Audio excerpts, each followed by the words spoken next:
شبریز کو ہاسپٹل میں اتنی بری حالت میں دیکھ کے اس کے ماں باپ کا دل پگھلا تو ہے، لیکن اب کیا فائدہ؟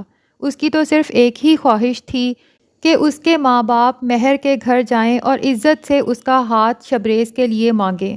اس کی تو بچپن سے کوئی خوشی پوری ہی نہیں ہوئی تھی اور اب صرف مہر ہی اس کی خوشی تھی۔ اگر اس کے ماں باپ آرام سے اس کی خوشی کے لیے مان جاتے تو شبریز کی یہ حالت نہ ہوتی۔ شبریز کی اس حالت کے ذمہ دار اگر مہر کے ماں باپ ہیں تو اس کے اپنے ماں باپ بھی ہیں۔ مہر کے فادر تو اتنا سب کچھ ہو جانے کے بعد بھی باضد ہیں کہ مہر کا نکاح فہد کے ساتھ ہی ہوگا۔ مہر کے فادر نے اپنی ایگو کا مسئلہ بنا لیا ہے کہ چاہے کچھ بھی ہو جائے مہر کی شادی ہر صورت فہد سے ہوگی۔